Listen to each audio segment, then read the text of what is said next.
Okay, so we can begin. We can do 3 half bows to the Buddha. 1, 2, 3. And then I'll do one time the salutation to the Buddha. Namo tassa bhagavato arahato samma sambuddhassa. Homage to him, the blessed one, the worthy one, the fully enlightened one. Okay, so we're now continuing with our reading of the Anguttara Nikaya. These are the numerical discourses of the Buddha, and we are well into the book of fives. And now we come to a group of suttas. There's four suttas in this group on the theme of future perils, anagata bhaya. We could also call this the fears of the future, fears that will arise in the future. And you'll see that these are actually quite, even though they all have the same title and basically the same theme designation, but the tone of them is very different from one sutta to the next. Okay, so the first of these is Book of Fives, number 77. And so here we have, it's speaking with reference to a forest monk, and he considers 5 future perils. When he considers 5 future perils, it is enough for him to dwell heedful, ardent, and resolute for the attainment of that which has not yet been attained, to achieve that which has not yet been achieved, to realize that which has not been realized. In effect, this means to strive for the attainment of arhatship, the state of full liberation.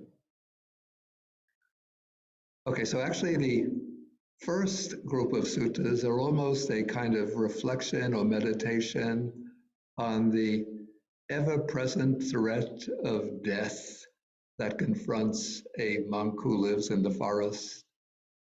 And I have to say the living in the forest back in the Buddha's time is quite different from the kind of style of living in the forest that we have in contemporary monasteries.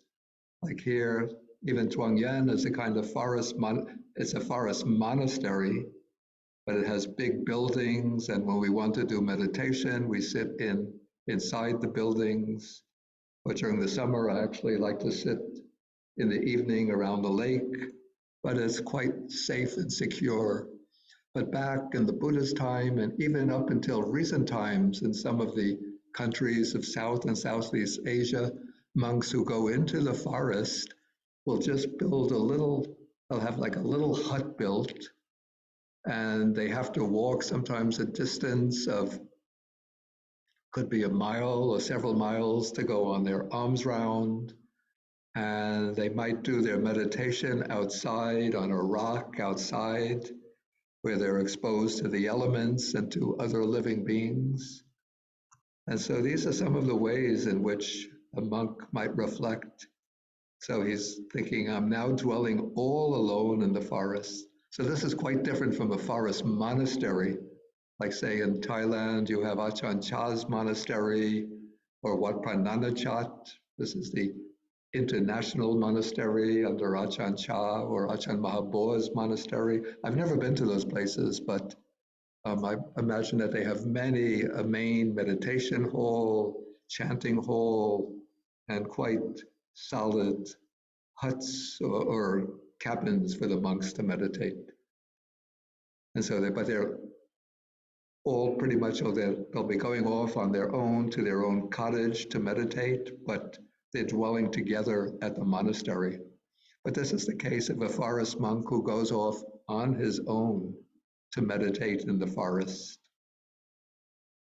Yeah, I know in Sri Lanka, there's an area where monks would go to meditate pretty much on their own. This is the Lagala Paligama region.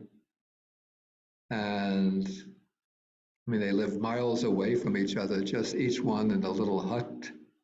One style was to build a hut with just 3 walls, leaving the fourth side of the hut open to the elements. And so here one would reflect, I'm dwelling all alone in the forest, and while I'm here, a snake might bite me, a scorpion might sting me, or a centipede might sting me. Anybody here been stung by a scorpion?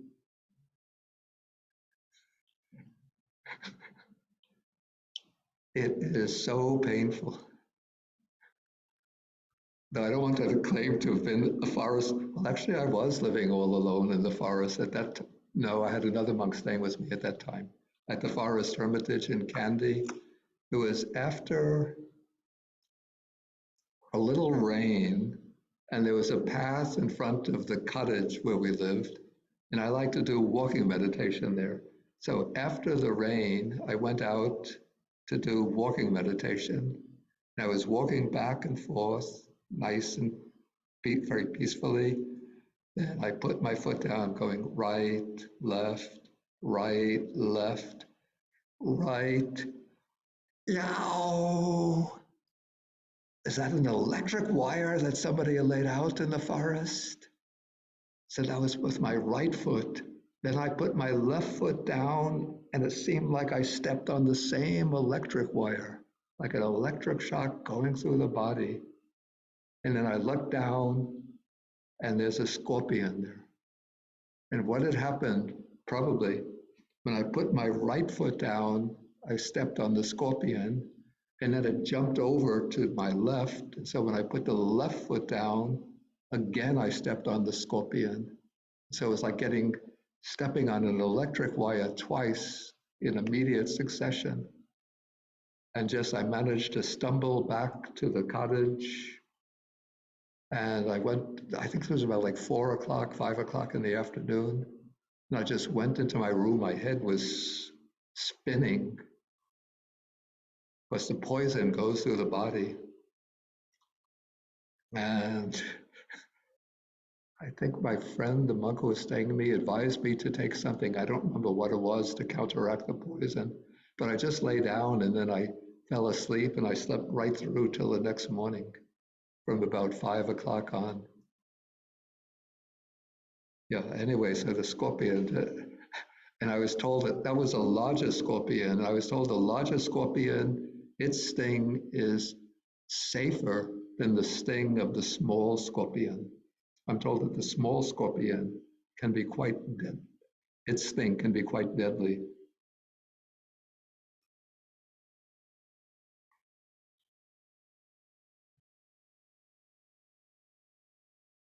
Yeah, then as far as snake biting one, again, these are stories from Sri Lanka.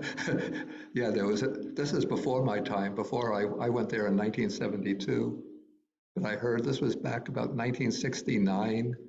There was another American monk living in a cottage, or we call it a kuti. It's like a little cottage in a place called Bundala, which is in the southeast of the country.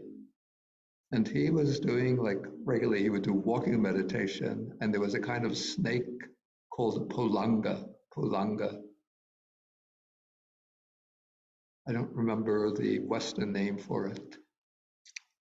But people would warn him, don't do walking meditation in the evening when the pulanga is around. But this is a warning for you. He was doing the loving kindness meditation, and he was thinking, if I'm doing loving kindness meditation, it says in the sutta that creatures won't harm you. So he took that too literally, and he was walking back and forth, and apparently the pulanga had come out on his walkway. He stepped on the pulanga bit him. And that was the end of Venerable Jnana Sumana, the American monk Jnana Sumana. He died from that snake bite. Bhante, isn't that a rattlesnake? Polanga?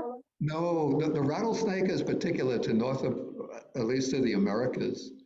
The pulanga, you should know you might know if there's any other Sri Lankan person, they might know the Western name for it. I don't know, is it the Russell's viper? It's a viper. It's a viper. It is a viper, but it has a specific name. Mhm. Yeah, It doesn't- Russell's viper. If you go to Sri Lanka and people warn you about the pulanga, be very careful. Yeah, in fact, actually, I remember when I was staying at the place called the Saranavaniya or Mitarigala. Yeah, all of the monks have their own kudis, their own sort of little, it's a stone hut. And each day we would sweep the premises from the leaves that fall. And one time in the morning after breakfast, I came back to my kudi and there was the broom. This was is it the idala? Is that the broom with the straw? Yes, Bhante, that's exactly correct. My memory is quite good. Okay, so I would take the idala, that's the broom with the strong straw fibers to sweep the leaves outside the cottage. But this day when I came, I saw something wrapped around the staff of the broom, the stick of the broom. And I looked, and it was a pulanga. And then I was debating with myself, should I try to shake the broomstick to shake the pulanga off in order to sweep the grounds?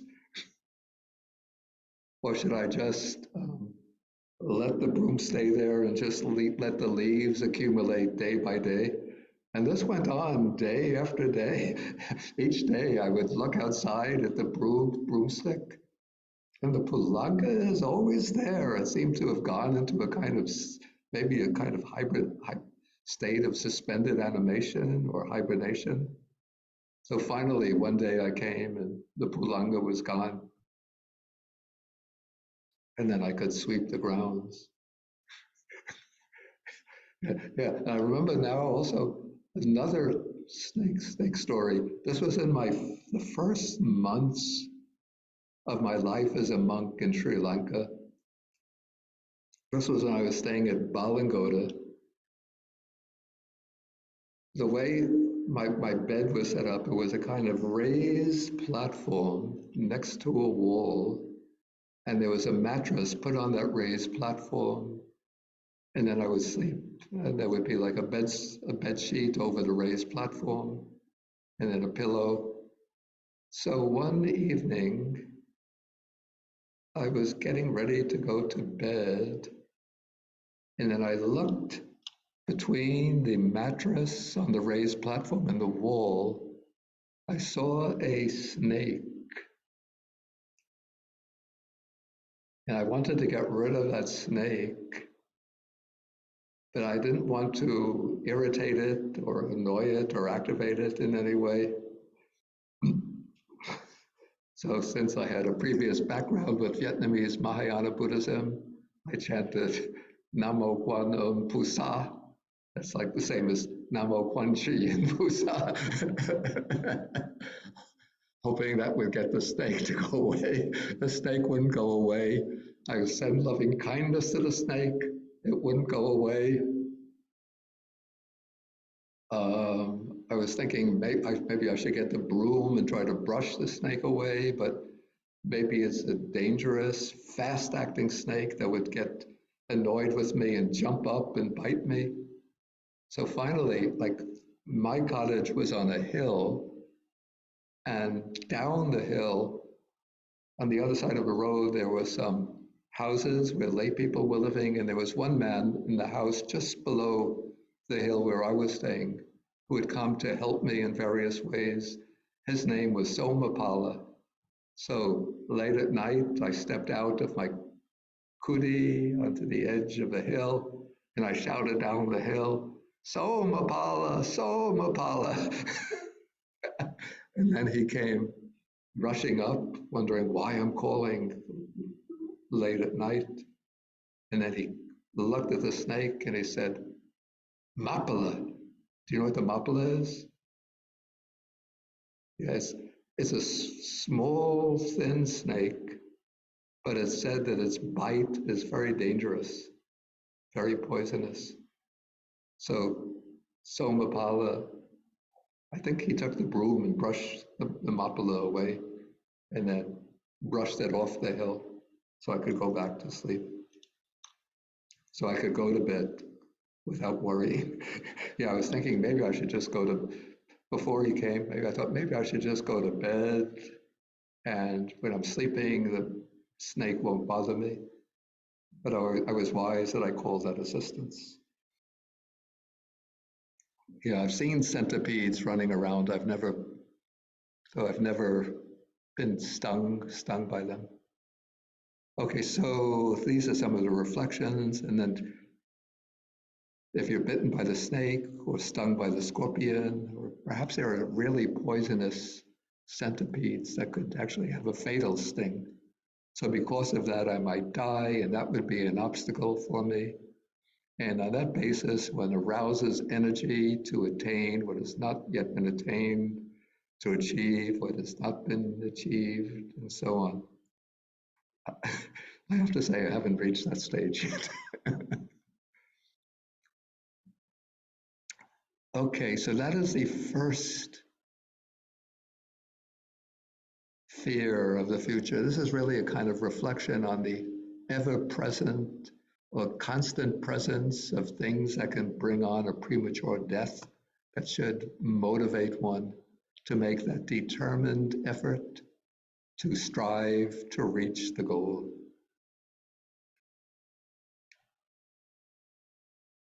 Okay, so these are some of the other sort of possible causes of death, coming not from from creatures, animate creatures living on the outside, but through different kinds of accidents or injuries.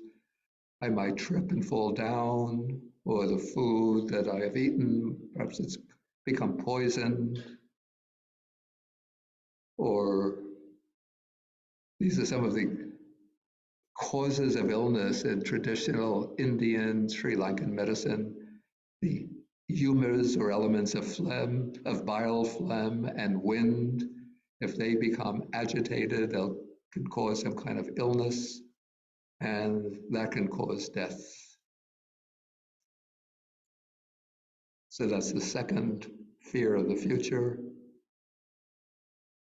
Okay, the third, yeah, so this is, one reflects that living in this forest, I might encounter wild beasts like a lion, a tiger, a leopard, a bear, or a hyena, and that they might take my life. Yeah, I have to say, of the ones mentioned here, the only one that we have at Zhuangyan Monastery that's been seen a few times is a bear, but it's a black bear that comes sometimes, I've never seen it myself, others have seen it. It comes down to the garbage dump and searches through the garbage dump for discarded food. Yeah, I don't think the text mentions an elephant, but for those living in the forest, I don't know why they seem to have skipped the elephant. It's interesting here that this is a text coming out of India, but it mentions a lion. Nowadays, lions are pretty much confined to Africa. But it seems that in the Buddha's time, the ancient times, there must have been lions in the Indian subcontinent, maybe Southeast Asia.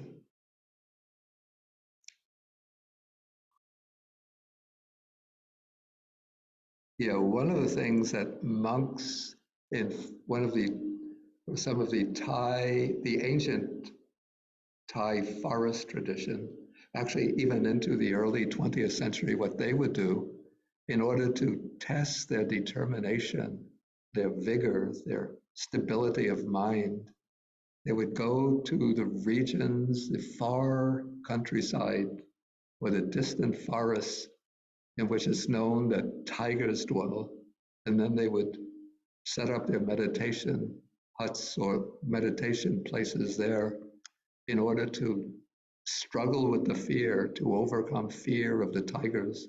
And some of them report, there are some records of their experiences, and some of them report that while they were sitting in meditation, they would hear the steps of a creature coming to them. And while they're still continuing to, they would still continue to sit in meditation. Fear, of course, would rise up, but they would work to suppress that fear. Then they would hear the creature come right around them and start sniffing them and walking around them. And maybe at that point, they would start radiating loving kindness towards that creature. And then in the accounts that have come down to us, after circling the meditating monk, the tiger would walk away. There must have been occasions when the tiger didn't walk away, but thought that they would have a nice dinner. But those monks didn't leave any records of their experience.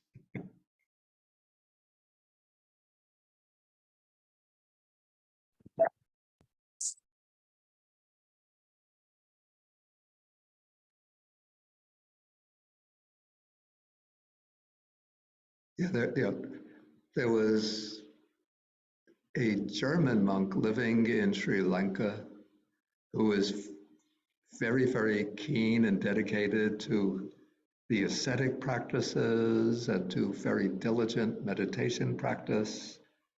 His name was Venerable Jnana Vimala Mahatera. And he had reported one time he was living in a cave and meditating in a cave. And then a bear came into the cave and saw him meditating. And so I think what he did, if I remember the story correctly, he started to chant in a soft voice the Metta Sutta, the discourse on loving kindness. And then the bear looked at him for a while and then turned around and walked away. And so he didn't suffer any injury because of the bear. Okay, but you still have to be very careful. Don't expose oneself unnecessarily to danger. Okay, so this is the third theme of reflection. Okay, here's a fourth one. I'm now dwelling all alone in the forest. Okay, while I'm living here, I might encounter some kind of, I use the word hoodlums, or a kind of criminals who might have escaped from a crime or who are planning one, and they might take my life. And because of that, I would die, which would be an obstacle for me.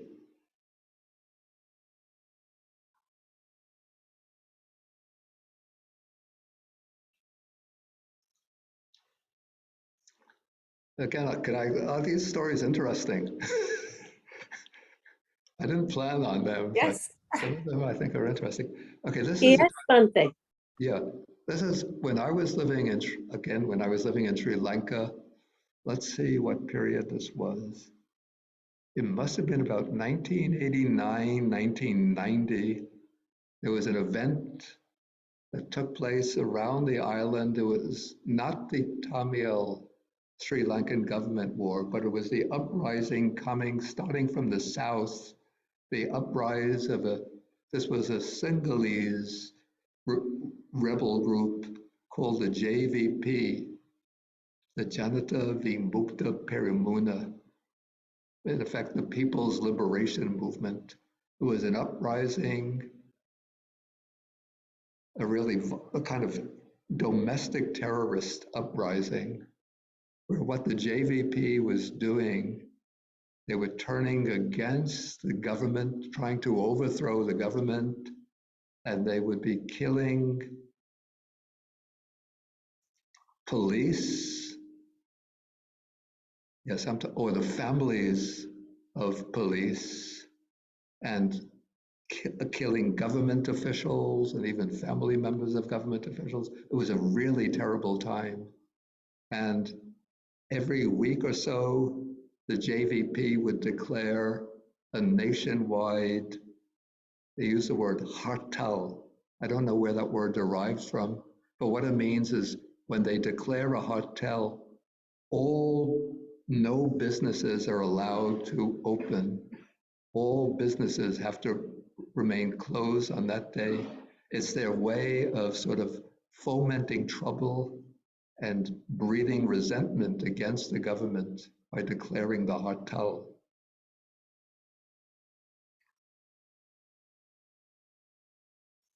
Okay, now in the place, and this JVP movement, it had cells throughout the predominantly Sinhala dominated parts of the country, including branches in Kandy where I was living.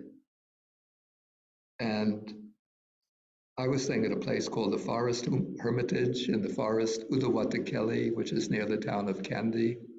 And about maybe 200 meters from the place where I was living, just down, we were on a hill, and there was a slope of the hill, and down the slope of that hill, there was an abandoned cave, fairly spacious cave. And we had, like, each of our two temples there had a young man working there as a kind of attendant. And the young man who was working at our hermitage said that he saw, as he was coming back from the town, he saw that group of the JVP who was staying in that cave. And when he reported to us, he was trembling. And he said, "I'm afraid for my life now. Please let me go home for a few days." And so we understood, so we told him, "You go quickly, go quickly." And so it was quite a scary time. So these would be, I didn't see them myself, but I heard that they were there. So this, you could say, is a case of hoodlums living in the forest, planning some kind of crime. Okay, so these are some of the dangers.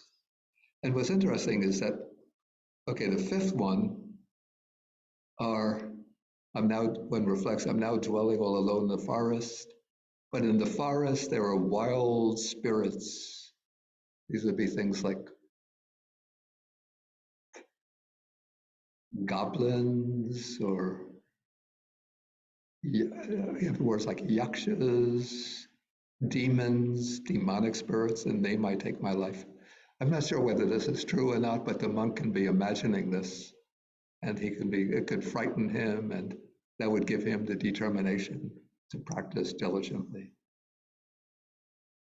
Okay, so these are the first 5 future perils that act as a motivation for the forest monk to dwell heedful, ardent, and resolute. And I should point out that when the text here speaks about perils or fears of the future, this is referring to the future of one's own life. We're going to see that the term future will be used in a different sense in some of the other suttas in this group. Okay, let me just go on, and then we'll take some questions after we go through a number of these suttas.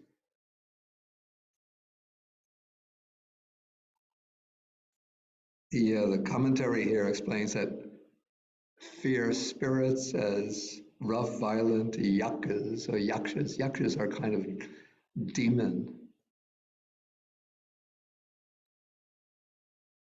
Okay, we have now the same opening, but now the monk reflects, "I am now young, a black-haired young man endowed with the blessing of youth." Yeah, I should use that theme for my meditation. Okay.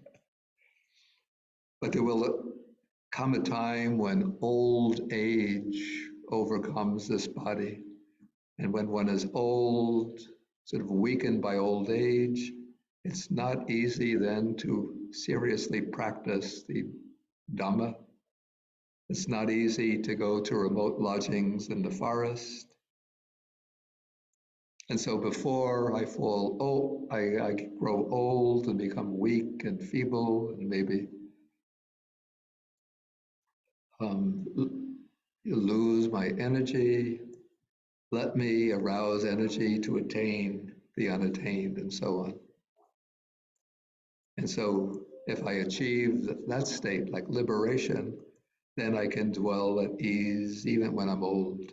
So the first danger in the future is old age. Then the second is illness. Now I'm in good health, and there'll be a time when illness overcomes this body, and then it's not easy to attend to the Buddha's teaching.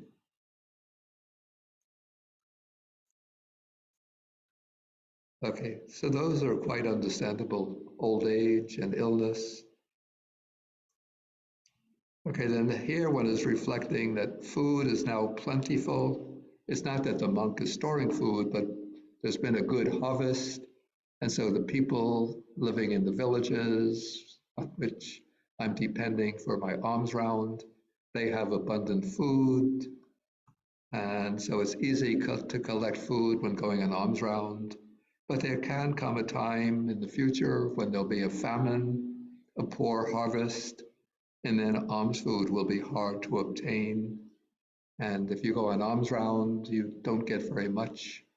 And then when you don't get food, then the body becomes weak and feeble, and it's difficult to make that determined effort in meditation when the body is weak.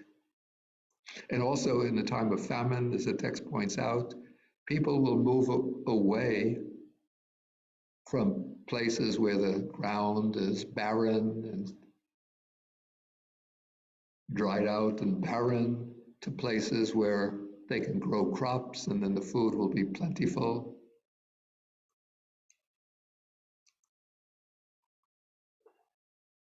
Okay, so that's the third danger of the future.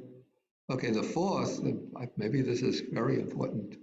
Okay, now people are now dwelling in concord harmoniously, without disputes, blending like milk and water, looking at each other with eyes of affection.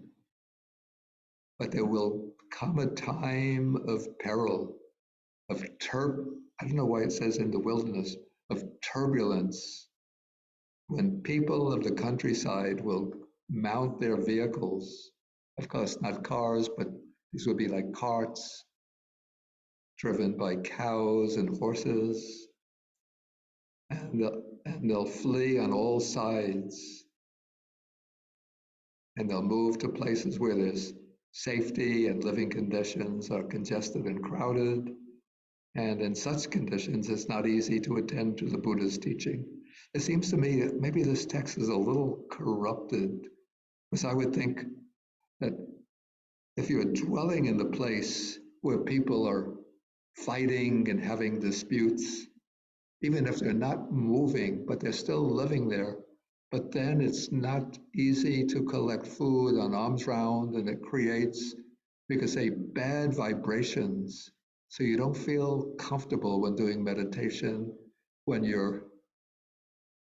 people all around are fighting, quarreling, disputing. And the way it works in a village community or rural community, okay, we have the monk living in the forest, but there's still accessible paths to his dwelling place in the forest.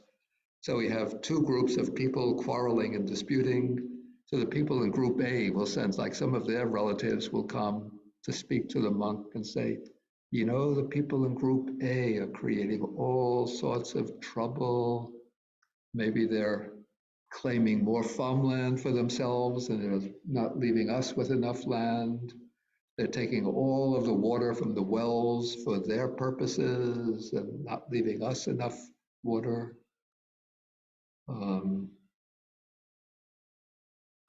They're sending their children to play on our land, on our property, and the children are making a lot of noise, and they don't give us any peace and quiet. So that people of A come to the monk and start complaining about the people in group B. Then the next day, the people from group B send their representatives to the monk and start complaining about the people in group A. And so then the monk tries to bring the two communities together, and then the people start quarreling with each other, and they just don't listen to the advice of the monk. And so it becomes very stressful for the monk who's trying to meditate peacefully and quiet, peacefully and quiet. And then he doesn't have the ideal conditions for just meditating peacefully, and sort of the mental vibrations when people are fighting carry through and affect the person. And then, of course, we have situations like this now. Well, in the Buddhist countries, during the time when I was there erupted the ethnic conflict between the Tamils and the Sinhalese and a little bit of the Muslims. And that created some kind of stressful environment, stressful vibrations, even though I was not directly embroiled in the conflict. But when you know that we like read in the news one day, say a group of the Tamil Tigers come to an outlying Sinhala populated village, and they pretty much decimate the entire village, killing men, women, children. And then the news comes, we get the news, and it's rather stressful. Then maybe a few weeks later, we read that the Sri Lankan army has attacked a town where there are young Tamil men, and they've taken the Tamil men into custody, maybe even bringing them off into the woods and executing them, even though just on the slight suspicion. And so all of this creates some kind of stress in the mind. So one tries to meditate the best one can, but it's quite different from a situation where people are living together harmoniously, blending like milk and water.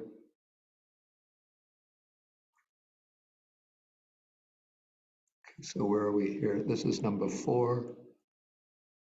Number 5, this is extremely important for a meditating monk.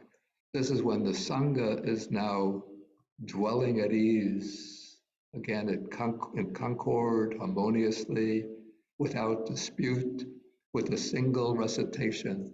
This means sort of the mark of a unified Sangha is that they're reciting the Patimokkha. This is the rules of the monastic order together at the bi-weekly Uposatha, the gathering ceremony. But one reflects that there will come a time in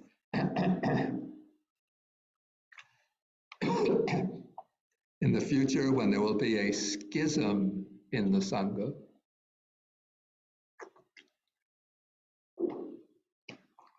And this is considered an extremely serious matter by the Buddha.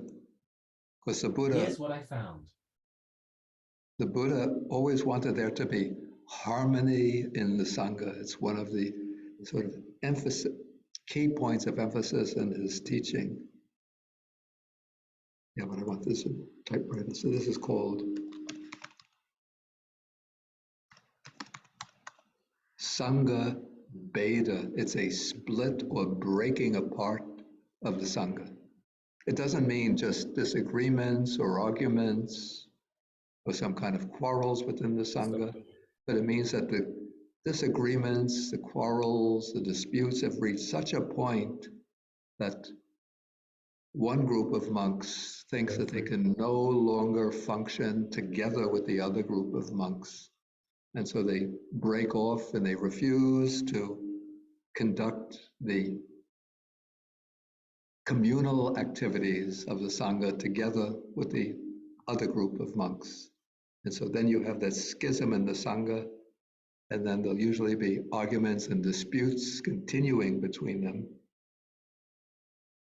And the first major schism in the Sangha that took place during the Buddha's life was instigated by the Buddha's cousin, Devadatta, who was, I'm not sure that this was the first, but this was the major one.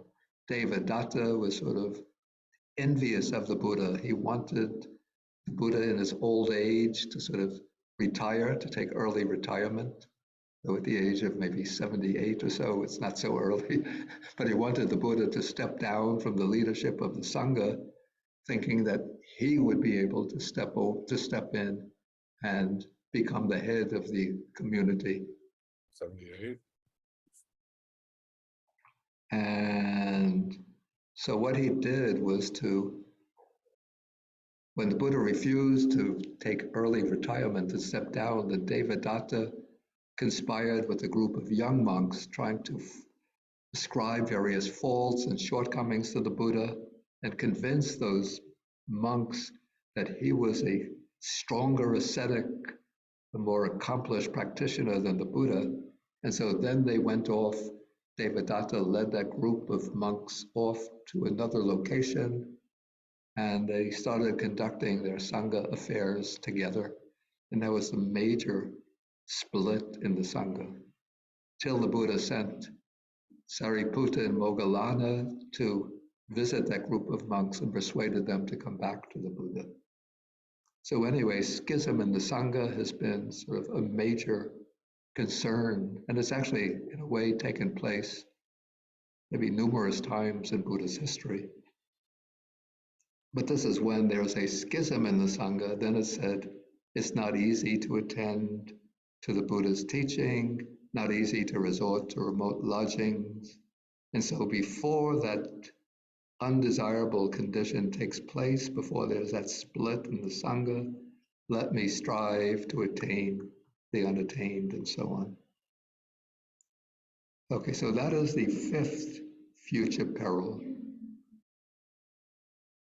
Okay, so some of these, actually the term future peril is being used in two senses. One is applying kind of individual or personal level to the monk himself before I grow old, before I fall sick.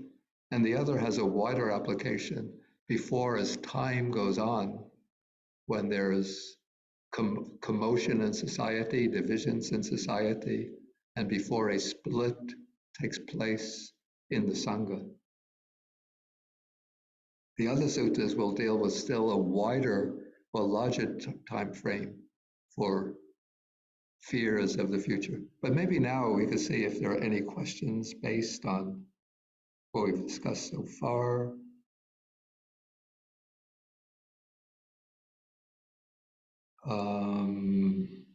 Okay, so the way, if you want to ask a question, of course, those people who are present in the room can raise an actual organic fleshly hand with bones and muscles and fingernails.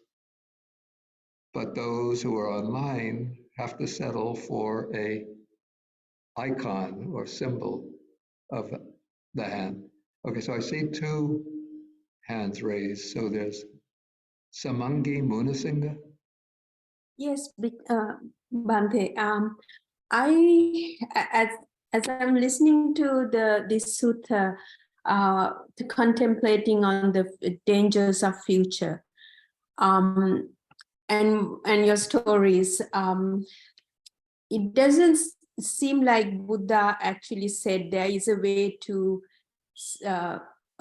recite some sutra and get away from these dangers, that these dangers are inherently there. So there is a kind of a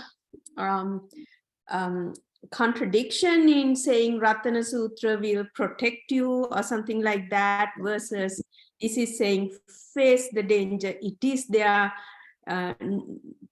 Nothing external will save you. You have to attain nirvana and get out of this cycle of birth, which it seems to be the message of Buddha. But it always, from the very young days, I thought Ratana Sutra and the things like that doesn't fit in with what Buddha was saying. So I think the contexts are very, very different. So here we could say that the purpose of these suttas is to show how the monk should reflect in order to arouse that determination, that resolve, in order to make a wholehearted, full-hearted effort to strive for the goal. The purpose of these suttas is not to show the way to dispel that danger, but to recognize that there are these dangers, and therefore one should make the effort to win the final goal before those dangers. So Did the Buddha say there are sutras to dispel? Because that is the contradiction. If there are sutras to dispel, then why are we trying to get away from the cycle? Well, first of all, those sutras, like the Ratana Sutta, are Yeah. no guarantee that they're going to work. If they were to I work. never, I mean, even in the younger days, when I was learning Buddhism, I never kind of bought into Ratana Sutra helped whatever miracle or something. Because that was very contrary to face the suffering, face the dukkha, and then try to attain nirvana. So it seemed like these are like, reciting a sutra to dispel seemed to be like more social thing. You could say reciting the sutra might help to dispel the fear. And maybe there are some cases maybe where reciting a sutta might have what we would call a miraculous effect or supernormal effect. Are there? I gave the example of the monk, the German monk in Sri Lanka, Jnana Vimala, who, when the bear came into the cave, he recited the Metta Sutta, the Sutta of loving kindness, and through his recitation, the bear turned around and left the cave. But it's not going to be a guarantee. But snake didn't. So even when you did when that Bhikkhu did the Maitri on the snake or whoever he stepped into. Yeah, it's no guarantee. Like if you have a very strong, powerful development of loving kindness, like at the level of jhana, it might work. But if we're just an ordinary practitioner, it's not a guarantee. So you always have to be prepared for the eventuality that you're going to face these dangers and you have to deal with them in what I would call a natural and more realistic way. Don't expect reciting the sutra to have a magical or mystical effect. Exactly. So it's the magical versus concrete. This is the path that is, to me, contradictory almost. It's not contradictory. It's just that in the normal case, you have to deal with things in a realistic, naturalistic way. You could use these sort of mystical methods to dispel danger, but there's no guarantee that they're going to work. Did Buddha preach mystical methods? Did Buddha? I think as maybe we do find a few such examples in the Sutta Pitaka, but it's not the general way in which the Buddha teaches. Okay, thank you. Stephen was going to say something. Excuse me? Oh, okay. But first, let me take the other ones online. Okay, so next is Marcel. Thank you, Bhante, for taking my question. With regards to all the dangers dwelling in the forest, isn't it safer to practice in the city? Or does the Buddha still think it's better to dwell and practice in the forest despite all the dangers? Interesting question, because as we'll see in one of the other suttas on fears of the future or dangers of the future, the Buddha speaks about how in the future monks are going to abandon the forest, dwelling in the forest, and then move into the cities and towns because there they have an easier way of life, more luxurious way of life. So from that angle, you could say almost that the Buddha is sort of criticizing dwelling in the city or town rather than in the forest. But there are other suttas in which the Buddha says that it doesn't matter whether you're dwelling in the forest or in the city, you still have to undertake the same practices. If you are dwelling in the city or town and you practice diligently, the Buddha says, that is the one that I praise. And if you're dwelling in the forest, but you're living negligently, that is the one that I criticize. So there's certain ambivalence or ambiguity in the text. But generally, when the Buddha speaks about monks undertaking intensive meditation, then it says, Aranyagatova, Rukamulagatova, Sunyagaragatova, that he's one who has gone into the forest Well, one sits at the foot of a tree or sits in a remote lodging, a remote hut. But if you're really sincere and determined and dedicated, it doesn't matter where you're living. Does Bhante remember which sutta Bhante was referring to? Excuse me? Does Bhante remember which sutta that Bhante was referring to? I didn't quite catch. Which sutta that Bhante was referring to when Bhante was talking about the Buddha says that the monk will move back to city. If you go through these suits, I think it could be number 79 and number 80. You just have to scroll down. Okay, We'll thank you. Actually, next week, I think I don't have the class. In 2 weeks, we'll take those suttas. That's great. Thank you, Bhante.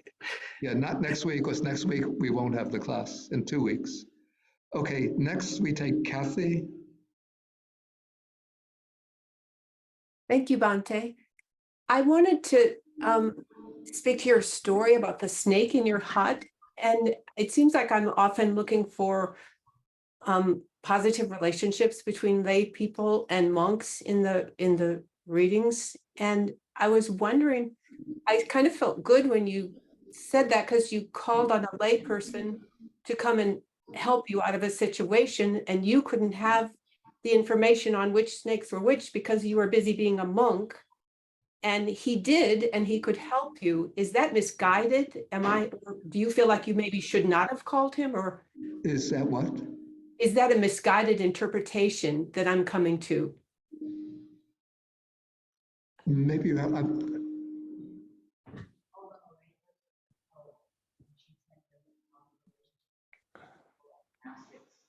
Maybe you take that. I believe, if I heard correctly, she says that she's drawing a relationship between the positive relationship between monastics and lay people. Yeah. And that it was positive that you called on the lay person to help you. Yeah. And she's saying, is it misguided of her to see that as a positive relationship? To see that as a what? Positive relationship. No, this is the way, say, the Buddhist community in traditional Buddhist countries function, that lay people provide assistance to the monks. And particularly, you have to remember, like, I am a newcomer. This was like my first few months in the country. It happened in my first few months in the country. And I don't know which kind of snake is which. And this person, Somapala, you know, he would have known. Just as soon as he saw that snake, he said, Mapala, very dangerous. And so he knew what to do with it. You know, because they would have experience over the years. I'm just arriving there from Los Angeles. So. Thank you, Bhante. Okay. So Stephen, did you? My question is, I think we can quickly summarize what we've been reading is essentially take advantage of conditions when you can practice. And my question is, often it seems to me what can happen to us is that when we realize that we've had favorable conditions, but we haven't practiced, we can be filled with a type of remorse. Yeah. Feel sort of like I wasted my time and now I'm at the end. Yeah. And so my question to you is, how can we work to balance that striving or continual effort to make more progress, but to sort of fend off the feelings of regret, of insufficient practice, which can sometimes overtake us and then prevent us from further practice? Yeah. Okay, first I think maybe we have to recognize, like, in the Buddha's time, there would have been quite a large number of monastics who pretty much had ripe potentials. Their faculties were quite ripe. And so they just needed a push of some kind of reflection to get them to make that really determined effort and then to win the final goal. Nowadays, I have to say, also myself as well, our faculties, our capacities are poor and weak. And so we can't, or we shouldn't, rank ourselves against the standards laid down in the suttas. But we set ourselves the goal and the wish to make gradual progress, and we have to recognize that this is a gradual path. We have to work with our shortcomings, our weaknesses, the best that we can. But one of the ways in which the practices that are very useful for keeping us, on the path and not slacking off completely are these. There's 3 amongst the 5 reflections that the Buddha lays down for all the disciples to do regularly, he says. Abhinhang pachaveki tapang, to be reflected on regularly. That is to reflect, I am subject to old age, subject to illness, subject to death.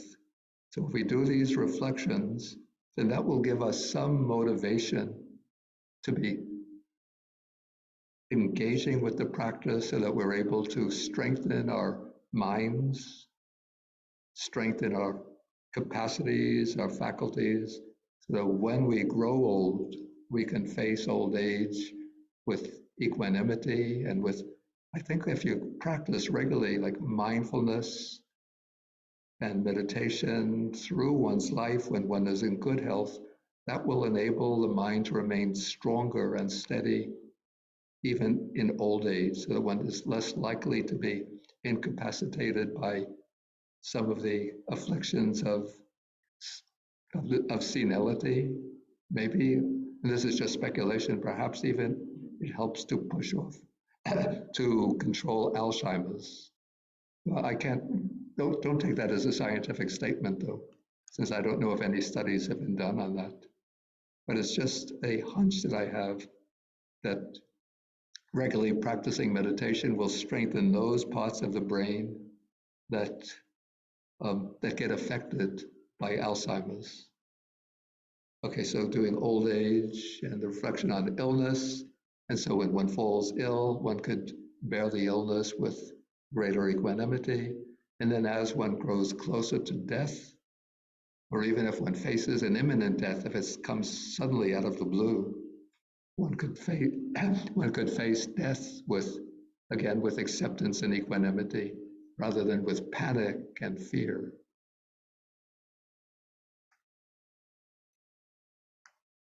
Okay, let's see. I see a couple of online questions. So we'll take 2 more, then I'll have to close up.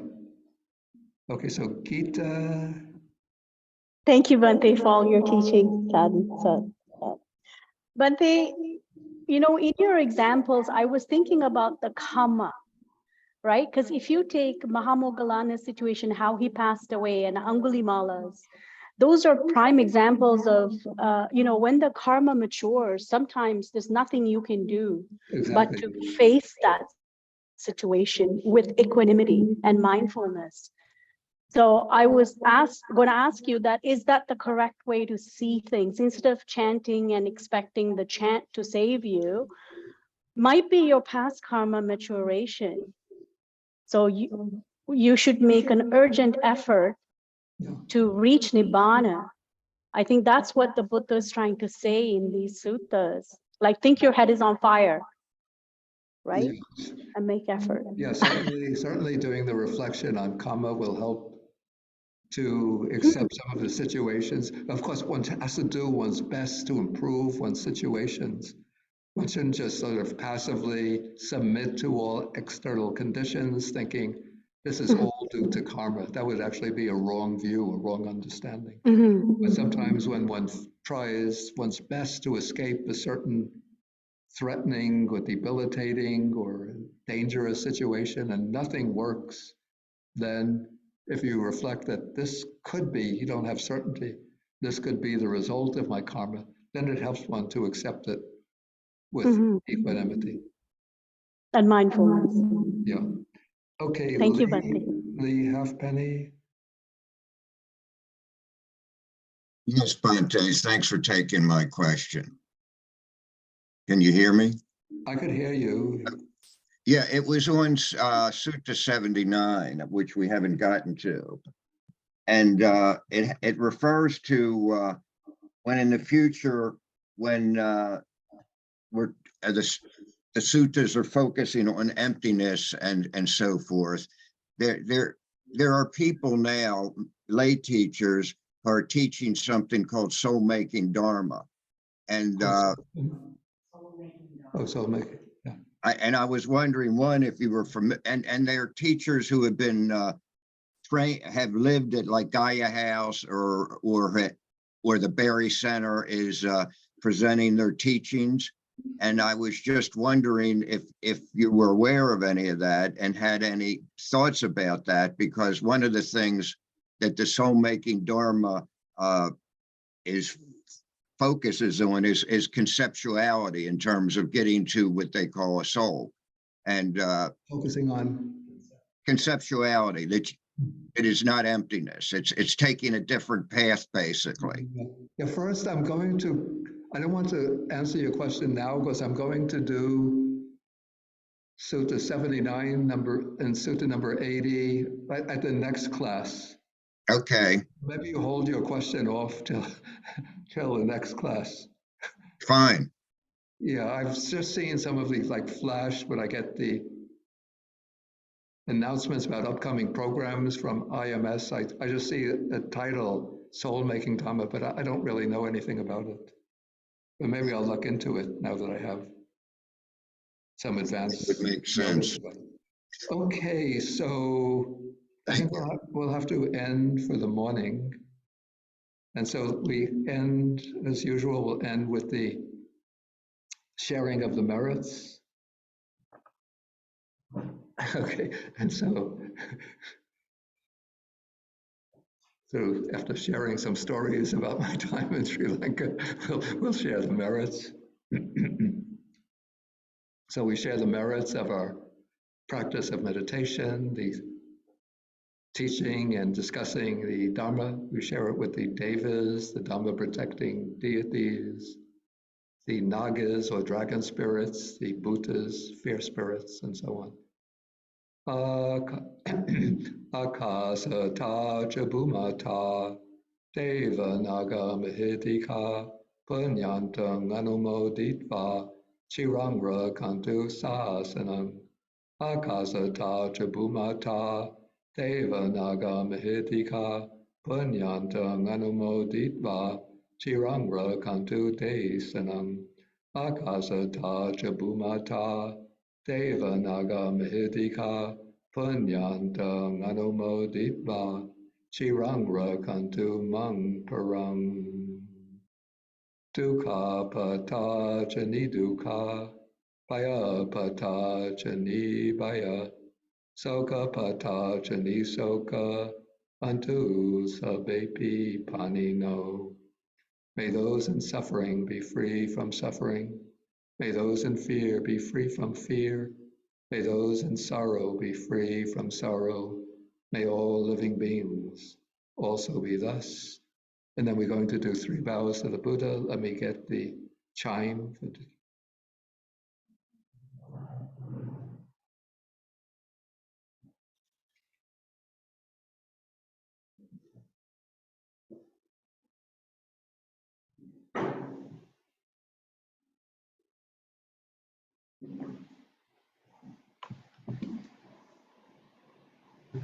Here, Bhante.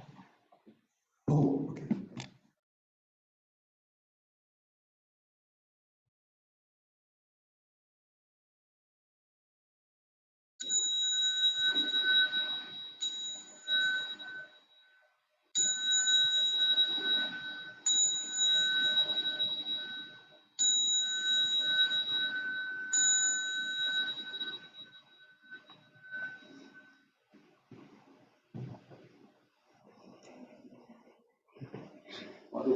Okay. And about to Bhante, yes. Yeah. Yeah. As I mentioned, we won't be having a class next weekend. So the next class will be 2 Saturdays. I think that's May 6th, I think. 5th, 12th, yeah. It's May 6th. and then we'll take the next two suttas, 79 and 80.